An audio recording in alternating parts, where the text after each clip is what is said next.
When I think of a strategy, I think about the long game. What does someone need to see, believe, and know about what it is that you're putting out there to trust you enough to make a buying decision, either now or in the future? That's the goal.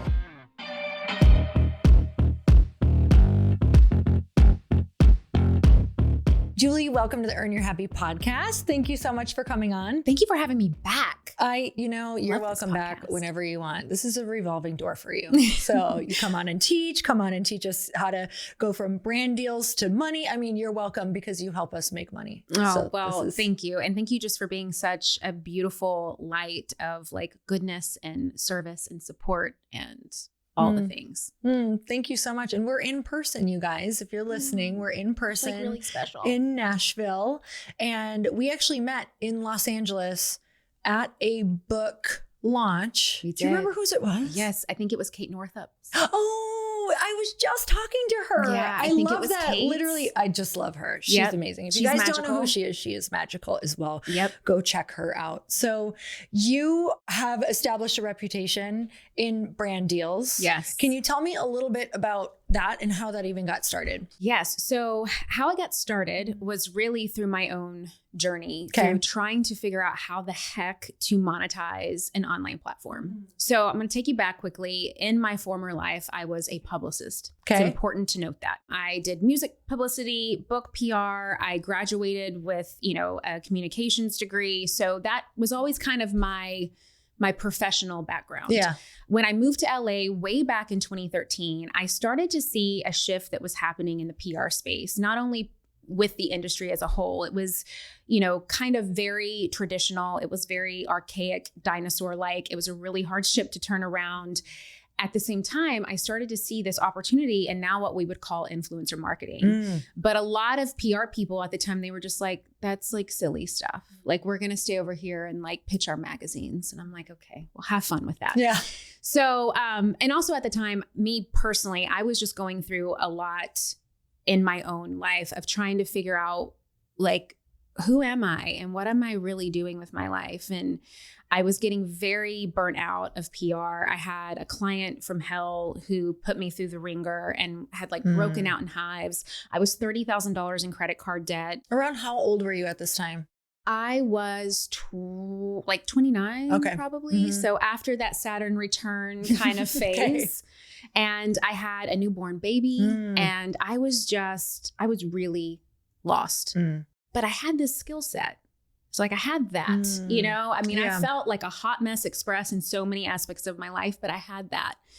And so at the time in LA, because I did feel so lonely, I needed a way to meet friends. And so I started a blog myself as a way to connect to the city. And I mean, it was like Julie Solomon, a publicist spin on motherhood. That was the blog. So we all start somewhere, right? And, because of my background in PR, I was able to start monetizing pretty quickly. I was thinking outside of the box. I was thinking of how to be of service to these brands that I, with the products that I was talking about. I was using, Mustela shampoo on my son's hair. And so I would say, well, maybe I could work with them. And so I would Google search a contact to Mustela and then pitch them and get a paid partnership. And this slowly started to happen on top of, still feeling alone and trying to figure out what I was doing and still doing PR work on the side. But then women that I started meeting at, blogger events and things like that, they started to kind of notice what was happening. And they would come up to me and they would say, Julie, I don't mean to be rude, but you have like 5 followers and you're making money. And I have hundreds of thousands of followers and I am making no money. Like, what's happening here? And that's when I realized like, oh, people are getting very lost in the glossy glamour of all of this, that they're forgetting to actually build a business with it. And so I started to think, well, maybe I can consult these women. So I started doing some consulting. And then in the midst of that, and this is what really opened my mind up to the possibility, I wanted to get my house, the interior of my house redecorated. And I didn't want to have to pay for it. So I was like, okay, maybe I can pitch a brand to see if they would be interested in working with me. And you didn't have a large following at this point? No. Okay. I had like Can less. You put it in perspective for us? I probably had less than 5,000 followers. I might have had, I had no email list. 0 email list, less than 5,000 followers, 250 people on a YouTube channel, subscribers on a YouTube channel, and probably like 500 blog views a month. And I was just like the little engine that could, right? Like hustling. But I was making, $1,500 here, $500 there, $5,000. I got paid $2,500 to do a YouTube video with 250 subscribers. Wow. And it's because the strategy was there and the content was there. And again, coming from this place of service, this methodology that I was creating that I didn't even know that I was creating. Yeah. And so I wanted to get my house redone. I didn't want to have to pay for it. So I started to pitch a bunch of furniture companies, and all of them were saying no to me because they're like, you have nothing to bring to us. Like, what's the ROI? Yeah. So I was like, okay, I gotta like re-engineer this here. I was like, if they don't, and they're right, like I don't have a big following, like I've got to find something that I could offer them that's of value. So I did this crazy thing called asking. And I asked them, crazy, right?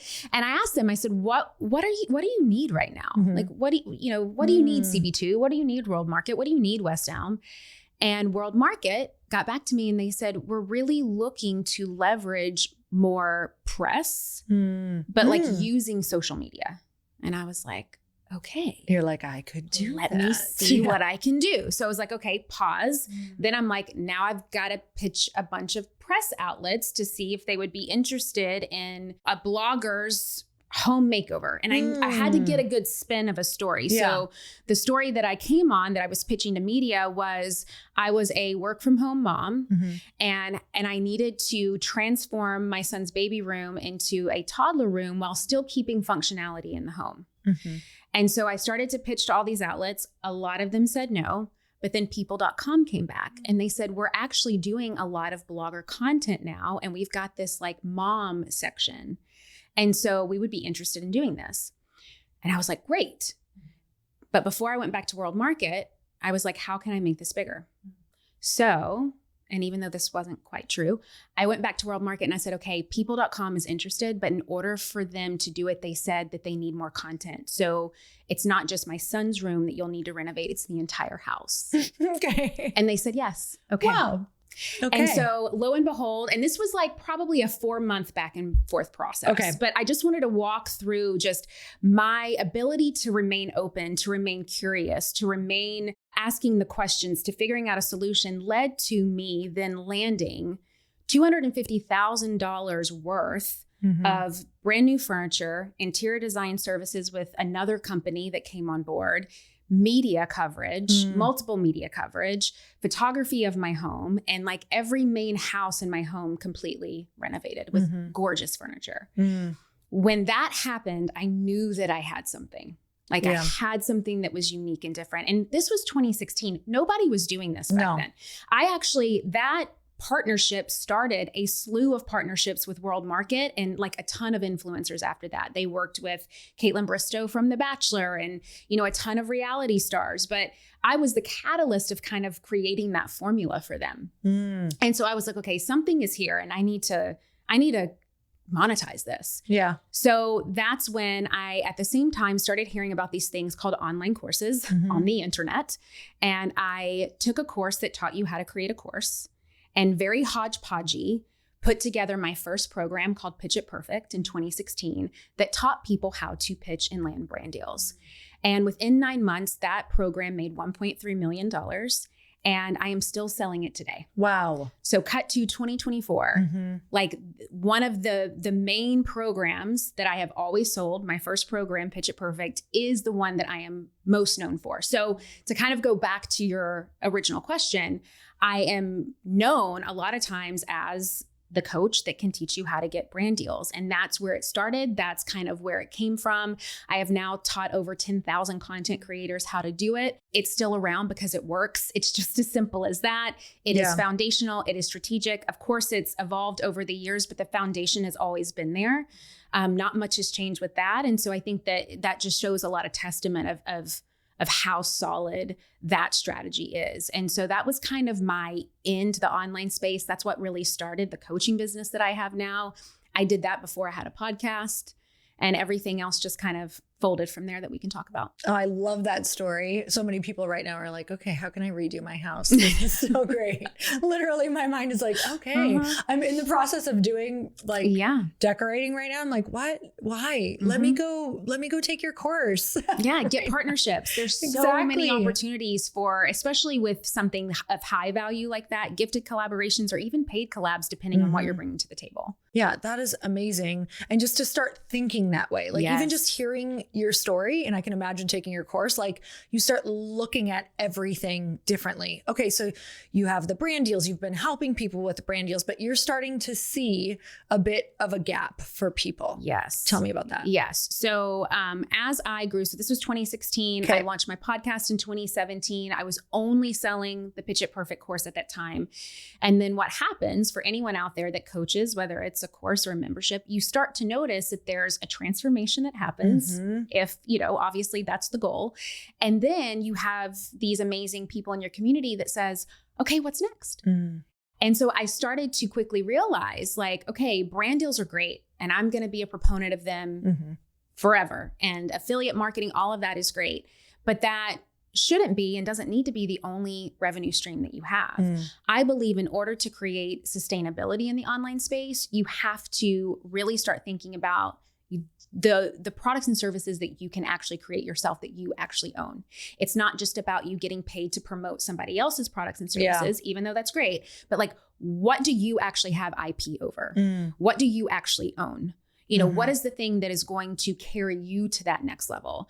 And I started to see a major gap there where the content creators were doing great. They were landing brand deals, but then some of them would say, I'm burnt out. I can't sustain this. Or, I'm making $20K a month off of brand partnerships, but I would love to make $40K. And I'm just starting to kind of wonder what's next for me. And I said, well, you need to create your own product and service. And I mean, it could be a coaching service, a digital product, it could be a scrunchie line. Like whatever it is, you need to start thinking about that. And so that's when my business really started to evolve into coaching more about building a brand that's not just about content creation or influencing or blogging. It's like, how are you really building a reputation and becoming known for something?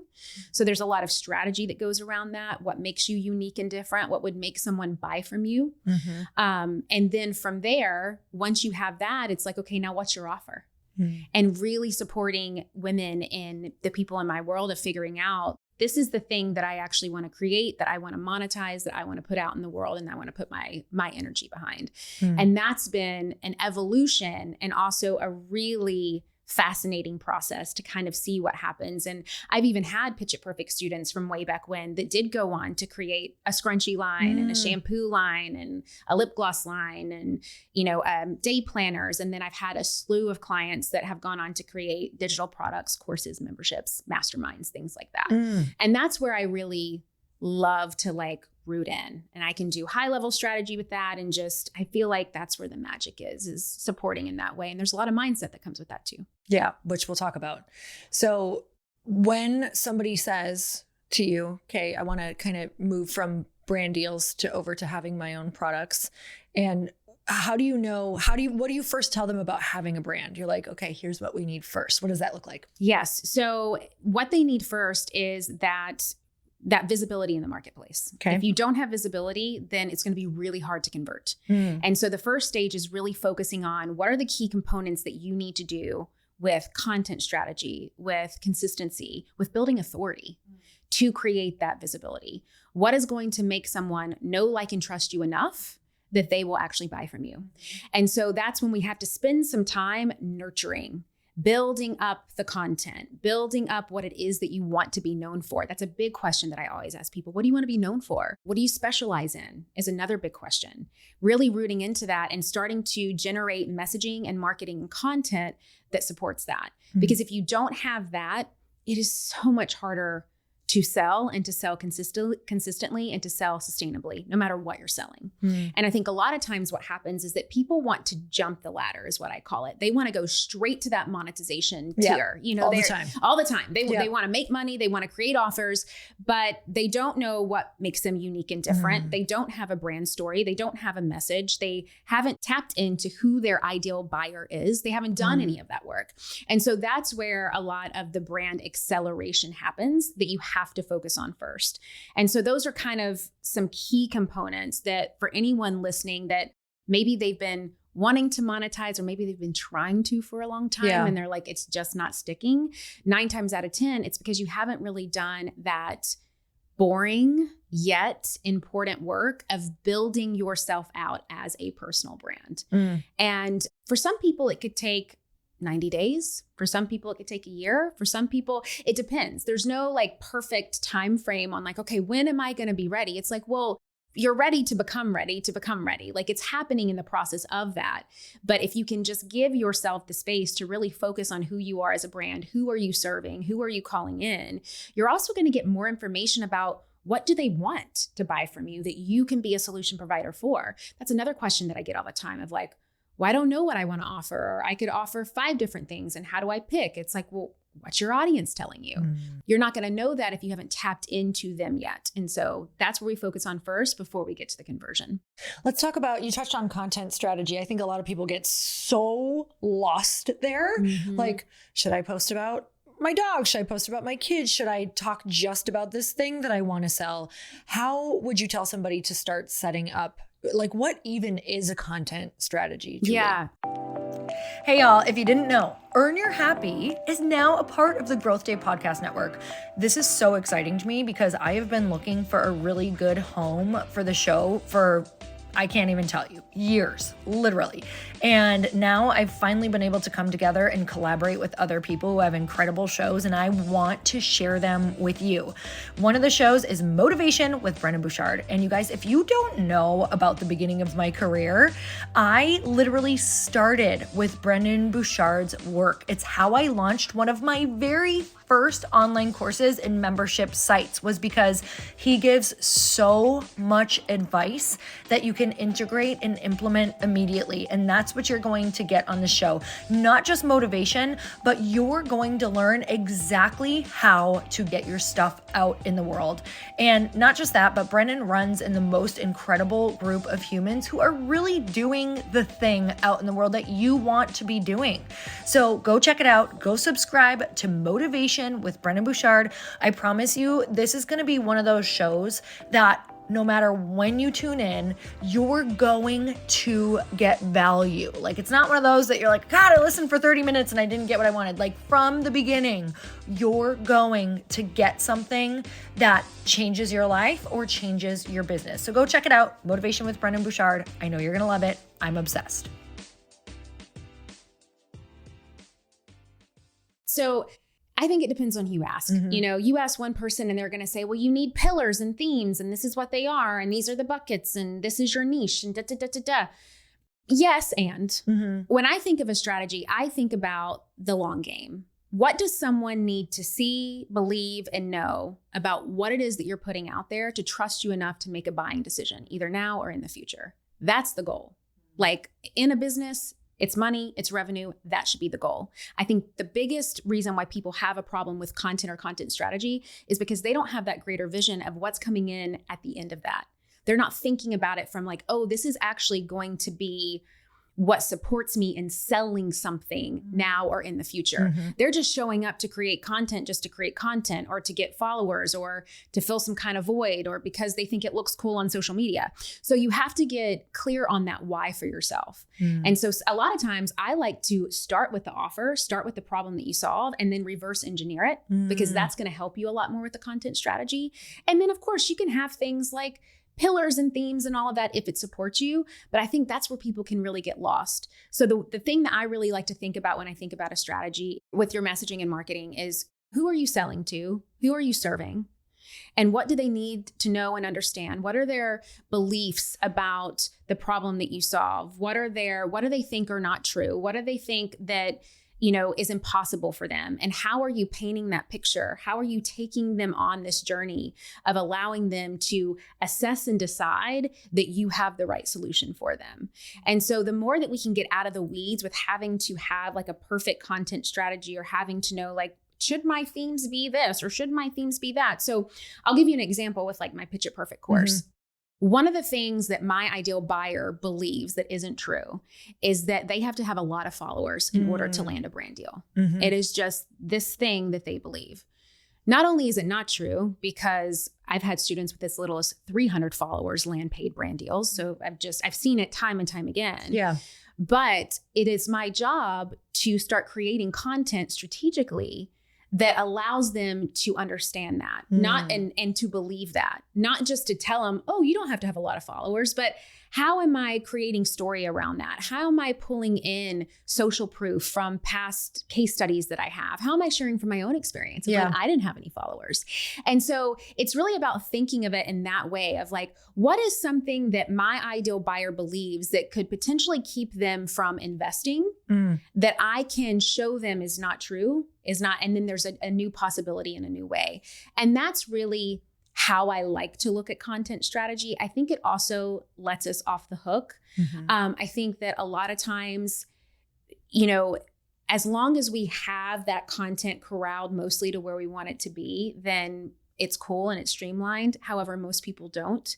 And so it really goes back to that why piece of like, what does your ideal buyer need to know and understand? What are those things that are going to keep them from engaging? What are those things that are going to keep them coming back? And that's what we're creating content around. And if you don't know what that is, then that also tells me you haven't, again, gotten clear on some of those branding foundational pieces. You don't know what you specialize in. You don't know who you're talking to. You don't know why that's important. You don't know, how you're showing up and serving them in a way that they can understand it. I'll give you another example with a client of mine. She was having a hard time selling. And so we were looking at our content strategy. And I asked her, I said, well, what do people want when they come to you? And she's like, they just want alignment. They're ready just to feel aligned. They're just so tired of, feeling so disconnected with themselves, and they want alignment. And I said, are they really walking around in their day-to-day lives saying, I want alignment? And she was like, no. And I'm like, well, what are they saying? Like if they were to Google today, I want blank, what would be in that blank? I want to feel happier. I want to lose weight. I want to feel less stressed. Like what would the words that they would actually use be? And are we using that in your content? Are we using that in your messaging? And she wasn't. And it was just the fine tweaking of that. And that's kind of like a good little hack for those watching or listening. Think about like the Google strategy. When someone goes to search on Google the problem that you solve, what are the words that they're typing into the search bar? And that will help you generate content without getting so lost in having to fit into these pillar themes and these niche themes in these boxes. And so that's just kind of another example of, how I define content strategy. I love it. So helpful. So you went through this. You went from figuring out how to get a brand deal to then going, wait a minute. Okay, I think that there's this other thing over here that we need, because brand deals can be, it's a lot of work. It's exhausting. It's great. I think it's a beautiful thing to also have added to your repertoire, but also, you just saw this other thing over here. So you're like, how did you personally, Julie, build your brand? Like what were some of the things that I know you just shared, all of the things that you had learned, but take me back to a time where you had some major ahas within your business and some of the obstacles that started or that came up for you when you were building your brand? Because you were like, I started a podcast. Tell me all about that. So for me, I really allowed myself, instead of me trying to make up and tell myself what people wanted, I waited for people to tell me what they wanted and needed. I listened. And I think that that's something that really helped me. Like when I was talking to those bloggers way back in 2016, and they were like, how are you doing this?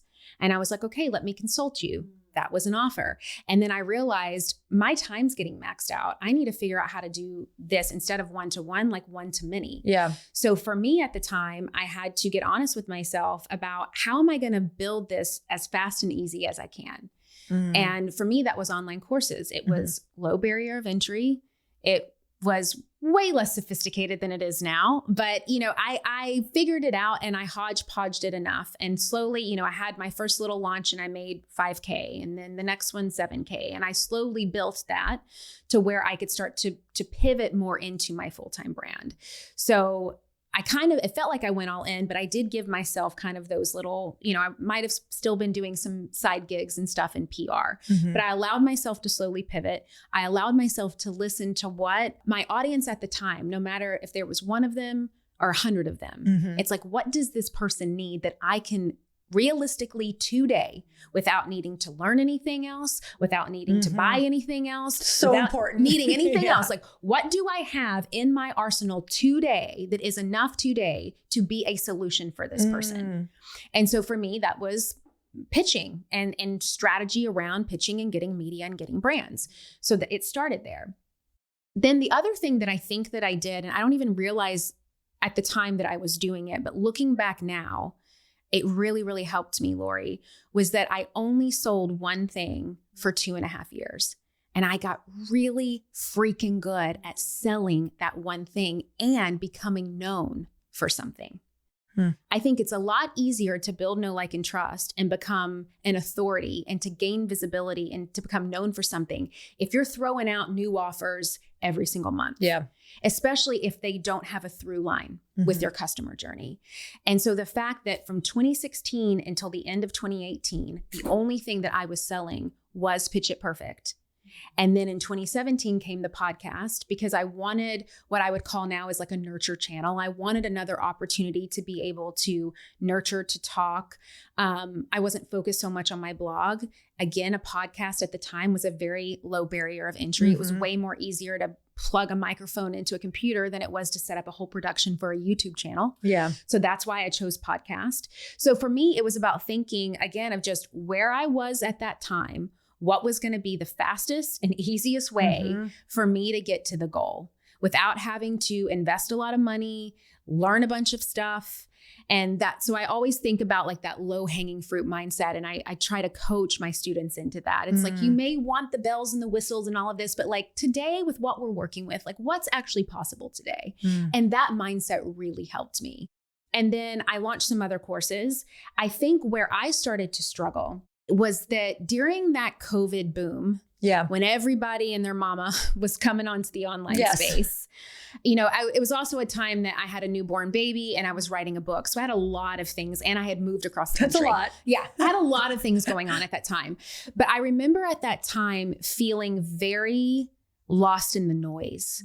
And it felt the online space felt more cluttered. And a lot of people came on and they were brilliant and all of that. It wasn't about that, but it felt very cluttered with just noise and information. And I got lost there for a moment. I got kind of like compare and despair.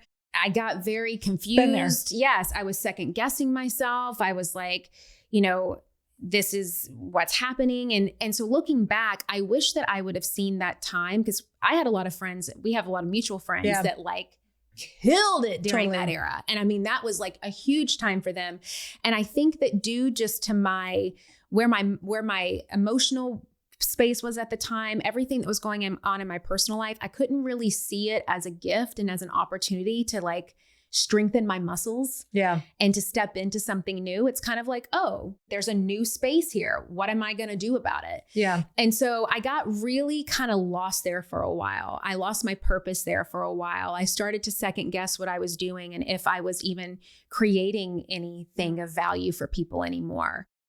More and more people started creating courses around the very topics that I had. And so I started just really second guessing my place. And that did kind of slow me down a little bit. But the gift of that was, it can only take you as far down as you let it. And so as I kind of had this kind of bottom, if you will, it did reinvigorate for me why I want to show up and why I want to be here. How did you get there? Time. Yeah. Looking back, the times that I would be really hard on myself didn't help. When I was trying to force solutions, didn't help. It was really when I just said, okay, I don't have all the freaking answers. Yeah. Like, I don't know what to do, But the way that I'm showing up is not the woman that I am or the woman that I want to be. I'm not leading with enthusiasm. I'm not grateful for what I do have. So had those moments. Yep. And the universe has a funny way of just like, oh, you're not grateful. Psh, we'll take it all away. We'll take it all away. Bye. And so it was kind of these hard lessons of like, again, going back to that worthiness of like, can who I am today with what I have today be enough? Like, can that be enough for me to show up, to serve, to share, to sell, and just to be who I am and what my place is in this moment in time, and really what my part to play is, without judgment, without criticism. And so it was like almost 9 months of me navigating. I kind of like burned my business down during that time too. Like I wanted to, because I can be very go all in. Same. And I was like, I'm just going to burn it all down. Yeah. I'm done. And it was like, I don't think I needed to do that. That was a little extreme. But the gifts of me kind of coming back to myself, the gifts of that time of me really getting rooted into my why, the gifts of really being grateful for, the money that I was making and the money that I had made and the money that was still available to me to support my family and to do all of the things that we love to do in life and to have that freedom came back. And then it also gave me a really good lesson about team and about loving boring money and about the structures and the automations and, things like funnels that people love to poo-poo on because, it's not fun and sexy. But it's like, if I wouldn't have had those things during that time, I don't know how I would have been sustained. And so I really look back at that time of teaching me how to embrace and love boring money. In a way I never had before. Tell me more about boring money, why you're so passionate about it. Yes. So I love boring money is a phrase that I use a lot inside my my coaching containers, specifically with the Revenue Growth Lab. And it's one of the first things, it's a mindset hack that we really work with our incredible clients with, is I want you to learn to love boring money. I think a lot of times what can happen is that things that don't give us that dopamine hit, things that aren't, really feeding the addiction to chaos that so many entrepreneurs can have. When we're not getting that, then we go and we seek it from something else. And so this is where I see, and I've done it myself, and I've coached a lot of incredible women through it, is that something will be working well. And because they're not getting that chaos addiction that they need, it's like they either have to blow it up or they have to completely shift gears and go and like create this whole other thing. Yeah. And it actually creates this unsustainability. It creates this lack of consistency. It creates this lack of predictable money. And before you know it, you're on this roller coaster of having to live launch something every single month in order to make money. And I've seen so many clients do it. And I've had so many clients fight me on it because they're like, well, Julie, I'm multi-passionate, or, I'm a manifesting generator in human design. So it's just like in my DNA to have to do this. And I'm like, all of those things can be true. Yeah. I'm not saying that you can't manifest and generate. I'm not saying that you can't be multi-passionate, but can we just love ourselves enough to create something that is sustainable, and just to put the team and the processes and the systems that are needed, and it's not rocket science, but to put those things in place so that you have some kind of foundation so you can go and be your multi-passionate managing self. You can go and create all the things that you want to create because you have this thing here that's supporting you. And so a lot of times, it's kind of like trying to build a house without an architectural plan and without a foundation. Because putting together a plan is boring. It's like, okay, well, but you also need that in order for the house to actually stand up straight. So what do you want? So we talk a lot about that, the addiction to chaos, the addiction to instability, and how to really just start to embrace, the mailbox money, the boring money, and how do we call more of that in? How do you do that mentally? Yeah. I mean, I still struggle all the time with this, literally. And I know all of the things, but it is like getting back to that place of how do I fall in love with the monotony? So first, it's about knowing all the things. So if you have a complete lack of awareness of your pattern in that, nothing's going to change. Yeah. So the first step is the awareness of that, of like, oh, like I will full on admit that I am someone who is addicted to chaos. I thrive. Like that's what I learned when I was little, when things were unstable. Like that was love to me. That was like safety to me. And so I have to know my trauma wounds. I have to know my childhood wounds. I have to know those things that get me going. The awareness is the key there.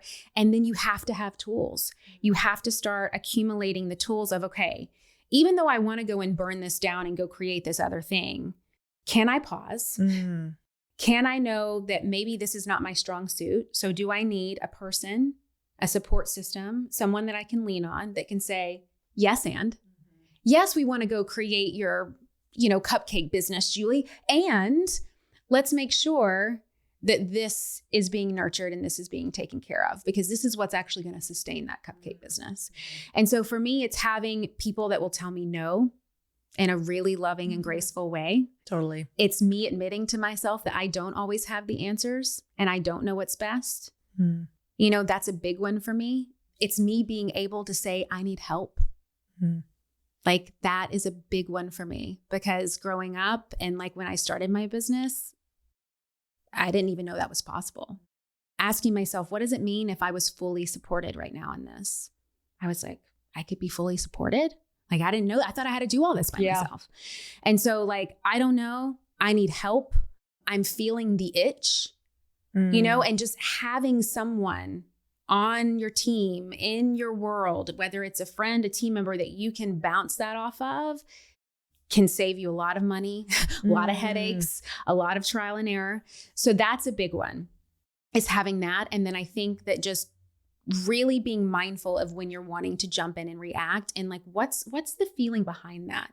Like if something is going well and you're bored, that's fine. We all get bored.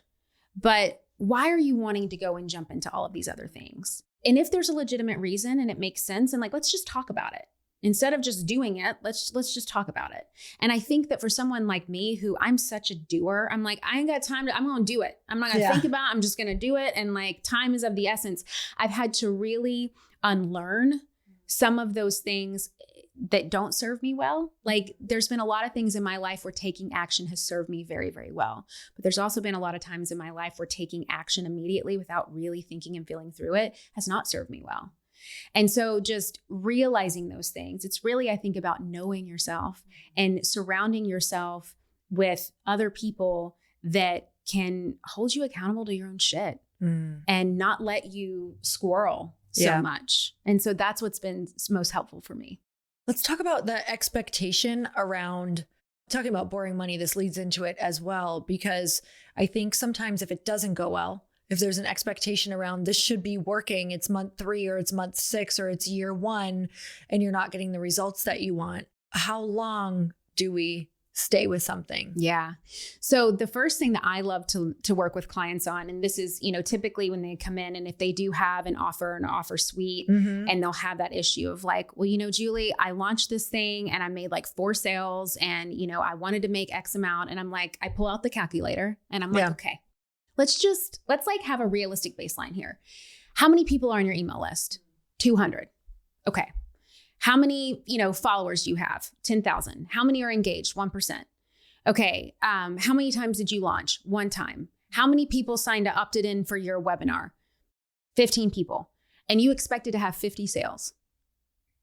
So just like simple math goes to show us like, actually, the fact that you sold 5 of those with 15 people on the call, you're crushing it. Is I wish I had that engagement. Like I wish I had that conversion rate. That's incredible. Right. So the first thing is like, I love to kind of take people off the ledge where they start to feel like crap about themselves. And I love to reframe it to say, you're actually exactly where you should be based on the strategy that you had at the time, the way that you launched at the time, and where your lead gen was at the time. So if you're wanting to grow this, well, then let's start focusing on it. Let's start working on some of the bits that you need to grow that visibility, to grow that email list. Let's maybe create some opt-ins and like work on building that list out. Let's make sure that we have a really good runway of you sharing content every day about the problem that you solve and how this offer is the solution to that. And then let's launch again and see what happens. And when you reframe it in that way, I think that it really allows people to see that this is a long game strategy. Yes. I think that it is so easy to look at women like you and me and Amy and whoever else and just to think like, oh, I just create a course or I just, launch a product and it's going to make $1 million in my first launch. And maybe that happens for some people. It didn't happen for me. No. I don't know either. I don't know anyone that happened for, but I mean, maybe, but I think that the more that you can just get really honest and realistic about your numbers. And I think for some reason, people that are going into creating offers the first time, that's just something that seems to be missing. Mm-hmm. It really helps that second time kind of like regulate the nervous system a little bit more. And I really believe that enthusiasm is what leads to sales. It's not the confidence. If you keep waiting for the confidence, you're just, it's not, it's the courage to show up, and it's about you being enthusiastic to do it. And so we got to get that enthusiasm back up. And so I work with a lot of, I take the data and then we work some of the mindset around that. We baseline that nervous system, and then we go back into the strategy. And then the other thing is just having the right systems in place. And so, another thing that my team and I are now able to do is like, look, if you need to build, let's say, a funnel out and you don't have capacity or desire to do that yourself, but you need it in order to, launch what it is that you're wanting to launch successfully, we'll just do it for you. And like that way you can learn it conceptually, you own it, it's your IP. But we're going to walk you through how to do this in a way that feels good for you, in a way that's sustainable, and it's in a way that's in integrity to what it is that you're offering. And so I think that that's really, at least in my world, that's let a lot of people off the hook, because I've seen so many incredible women try to go and launch something once, maybe it doesn't go right. And it's really just because they didn't really have the right system in place, and that's okay. But because they don't want to learn the tech or they get very overwhelmed by something, they just freeze. And then they don't ever really learn it or hire who you need in order to build it out for you. I think that was one of the biggest, the most overwhelming thing in the beginning for us was like, we weren't the people to build it. Right. Absolutely not. You don't want me building that. No, absolutely not. But I saw people who I thought were building it too. I was like, she knows how to do everything. She must build her own funnels. Come to find out, she's got like a 30-person team when I find out You're about like, it. oh, yeah. Okay. So like, what am I comparing to? Exactly. And I think now, and you probably feel this way. I mean, I remember the first time that I ever saw a funnel map, I was like, this is like freaking Portuguese to me. Like what? And my brain was fried. I was like, this is not a spreadsheet. Like this is why I didn't start my own business to have to look at a spreadsheet.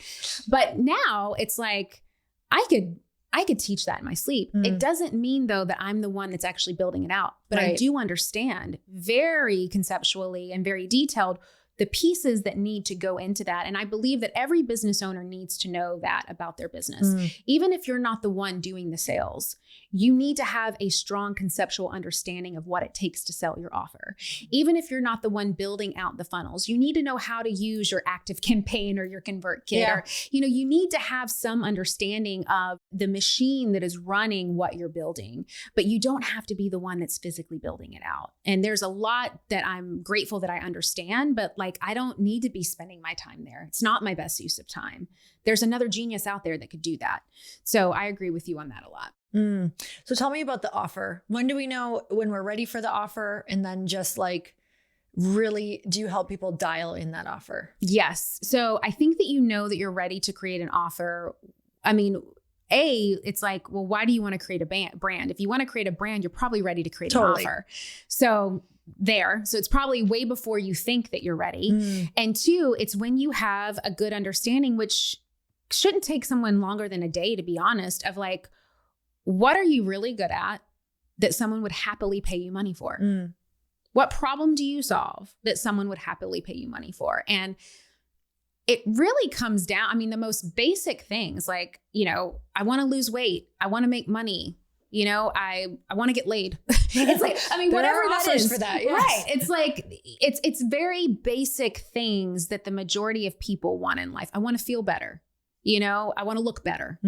I want more money. And so you find what your little magic sauce is in your corner of the internet to provide a service for that. And then once you have that, then you get to go into the fun testing phase, because what you first offer may not be what your end offer is. I think that's the other thing that people are like, I'm going to create this course and then it's going to have to be the one thing. It's like, no, you don't know where that's going to lead you. Right. So first, figure out what you're going to offer. What do people that are in your world right now, so we don't have to go buy them or find them, like in your world right now, what do they want to pay you for? If you don't know that, what are they naturally coming to you for already? What are they asking you? You know, look at your insights on Instagram. What are the pieces of content that are getting the most engagement, that are getting the most hits, that are getting the most questions? If you're in the baby stages of a business, it may take you, you know, a little bit more time to build that out, but it will show if you're consistent. And then from there, you get to choose what that offer is. Maybe it's a physical product, you know, maybe it's a digital product. You get to figure out what that is. And then you start to build it out. And the way that I love to do it is I usually give myself like a 3-month runway of building out the strategy of this is what you're creating. This is the offer. This is who it's for. We want to make sure that any kind of future offers are going to feed that ecosystem. Even if we don't know what they are yet, that's fine. But we're setting it up to be sustainable in its own right. And then we create other assets that can support that. We pick a launch date, we stick to it, and we go and we test it. We'll have maybe a general idea of what you're going to land on based on your list size or something like that. But more than anything, if it's somebody's first time launching, or if they're launching something new for the first time, it's like, let's just go test it. And like, let's not put any other kind of constraints on it. And let's see, because the data from that first launch is so juicy and so important, because that's what's actually going to give us the information that we need to refine it for an even better one next time. Yeah. And then I like to, if it's like a digital product, I like to kind of live launch those maybe 2 to 3 times. And then we kick them off on Evergreen and we let them make money while you sleep. Yeah. I love the way you put that, because I think we get so attached to like making this offer the thing. And you almost have to go into it really lightly, like detached. Yeah. Kind of going, this is just data. This is like beta. This is just beta. Yes. Even just putting that word on it.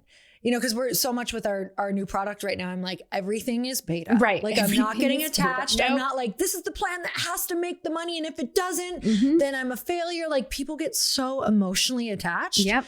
It's like, I don't even know if this is going to be the same bottle a year from now, 2 years from now. I didn't know if it was going to be the same formulation. Exactly. Like I literally didn't know if it would be a completely different product, which it was a different product before it even launched. And so that's taught me so much. And I think that is the way to approach this, just with what you said. It does it loosens the grip. It makes it be like, hey, this could be fun. Yeah. Like, let's find out. And it's supposed to be. If it doesn't work, then it doesn't make it that you're not good. Right. It's that when you find your fit, it's like, it's going to be really good. Just give it some time. Yeah. Have some fun with it. Yeah. It's something that I always tell people. I'm like, don't come to me if you don't have any no's. Like, because we learn from the no's. So like, if you come to me and you're like, Julie, is my offer good enough? It's, I don't know. Yeah. What did the people that bought it say? What did the people that didn't buy it say? Like, I already know how to create good offers. Like, I want you to get better at creating good offers. So you got to create an offer. You got to put it out there. And it's usually only one of three things. Like if you're not selling something, it typically comes down to, well, visibility and conversion. But more specifically, you either have the wrong offer, you're offering it to the wrong person, or you just don't have your marketing and messaging dialed in. And that's it.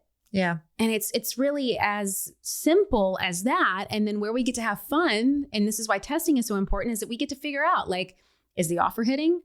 Are we packaging it correctly? Is it positioned right? Are you trying to sell to somebody that literally just has no desire to buy what it is that you're selling? They don't see the value in what it is that you're offering. Yeah. Do we need to create more value? Do we need to go pivot to a different buyer? Or do we need to work on the marketing and messaging? Most of the time, it's the marketing and messaging. 9 times out of 10, somebody has a great offer. Yeah. They just don't have their marketing and messaging dialed in. And that is all what you help with. And I know that you have Revenue Growth Lab. I do. Tell me all about it. Yes. So the Revenue Growth Lab it's exciting because we've added a new element to it just in this last year. So the Revenue Growth Lab traditionally is a 90-day strategy implementation experience with myself and my team. And that is where somebody who is ready to either launch, scale, or refine an offer or their offer suite comes to us, and we help them with that. And so we've got operation managers, project managers, sales strategists that are here to support you in refining. So it starts with a pretty deep dive of an audit, like a live audit that we do. We go through the entire system as it is right now. We start to kind of find the holes and what we can strengthen, and then we put a game plan together. And then based on that game plan, we start to build it out with you for those next 90 days. At the end of the 90 days, most people stay with us because they're now in that tweaking, launching, refinement stage, and they want the continued support. And that's kind of how it's always worked. What's new this year is through the Revenue Growth Lab, we now have what is called more of a done for you option. So in the past, it was just kind of more done with you. We would streamline what you needed. You could go launch and do your thing, and that was that. Now we have a killer, phenomenal team in place to actually do a lot of the heavy lifting for you that may be dragging you down. So any type of operations, if you need sales copy written, if you need, a sales team trained, if you need the packaging of the offer, revamped, if, really anything, if you need the funnel built out, if you need email sequences, we can now provide that for you as well. What I really love about that, Facebook ads as well. And it actually, the idea came from me talking to my Facebook ads manager, that she just said, it's so much harder to work with someone who has this like siloed of contractors everywhere. And even if they have a couple of in-house employees, like they've got this person here and this person here, and you're on 15 different time zones and you don't know how each other works, and it takes 24 hours to hear back from anyone. And I just remember her saying, like, wouldn't it be nice if just you had like a team that even if they just all worked together pretty consistently.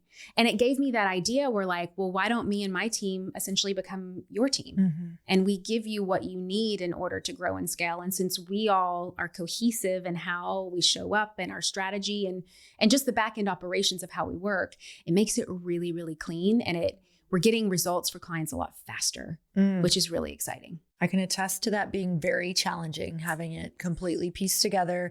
Speaking different languages, like not really fully, that means each team member has to be like versed in your company as well. Yes. Yeah, I've been there where it's so many different pieces and they of have the puzzle. To be versed in the other contractor's company and how they work and how they work and how their team works. Yes. And you're like, does it right down to like, this team doesn't like to use Asana. This team likes to use Slack. I'm like, this is insane. The setup is insane. So it's so streamlined. It is being able to do that all together. That is an awesome value add. I actually have some people in my head for you immediately. Perfect. Yeah. Bring them on. And anyone who podcasts, like I've now brought my entire podcast in-house, which has been night and day. Yeah. And just what we're able to provide in terms of production, editing, project management for podcasts. Totally. It can be a beast. And so it's a really beautiful thing just to see this synergy come alive. And my team has been just phenomenal in stepping up to the plate. And it allows me to finally provide something to my community that I think that they've needed for a long time. And I just didn't have the structure in place, and now I do. And it's really exciting. That is so exciting. So how can we be a part of Revenue Growth Lab? Yes. So you can go to juliesolomon.net/interest. And this is just a form there's no pressure. We actually just kind of want to hear, like, if any of this is curious to you, if you're like, okay, I need some help with my offer suite. I need to create an offer. I need to refine it.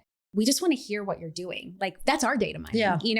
I'm like, just please fill out the form. It's super quick. There's going to be a little line there. We always want to know where people heard from us. So please let us know that you heard about it from Lori. And that's where you can put that in. So we know that you're coming from her world, and we'll like make sure that you guys get like VIP, response and access to us. But yeah, let us know that you heard about it here. And then what happens after that is that you'll get on a call with, most likely there's 3 people, Becca, Aaron, Nicole on my team. They're rock stars. They will talk through what's going on, your goals, what's working, what's not working, what you're really stepping into. And then if we feel that you're a good fit, we can invite you in to the Revenue Growth Lab, which starts with that kind of 30-day runway, if you will, with a lot of strategy with myself and my team members. There is also access to connect with other people that may be going through RGL at the same time as well. If you want networking, if you want accountability, if you want some group, there's some one-to-one as well. So you get to network, you get that kind of group component, which I love because you learn so much when you hear what's going on with other people's businesses. Like you have to be in some form of groups in the beginning. It's so good. But then you also get the one-on-one. So we can really give you that personalized help to succeed. And then we put the plan together, and then you can either fly, baby, fly and do your thing. Or if it's like, okay, now I want help building this out, we can do that too. Amazing. That is so helpful. Not a lot of people are doing that right now. They're really not. It's very PC out there. And I have done it for years in different areas, and it's challenging. So definitely, you guys, if there's something, if you want to be fast tracked, and if you want to work with someone who's been working with a lot of people, go and check it out. So yes, thank you. And the other thing too, so that we focus on conversion there, but when you become a member of the Revenue Growth Lab, you also get free access to my brand accelerator. And that covers all of that visibility stuff that we were talking about earlier. So you're going to get both ends of that. If you Amazing. Yeah. And you need it all. You need it all. You need it all. So thank you so much for coming on. Thank you for having me. This was so much fun. I can literally talk about brand all day long because I love it and I always need it. Yeah. And it's always changing. It is. So I'm super grateful for you being out there and doing the work and then telling us how we can do it. So thank you so much for being here. Yes. You guys definitely go check out Julie. Everything is linked below in show notes. And what's your Instagram? So Instagram is where I hang out the most. You can find me at Jules, Juls Solomon, SOLOMON. And then the Influencer Podcast is my podcast. Amazing. Thank you for coming on. You guys go check that out. And until next time, earn your happy. Bye, everyone.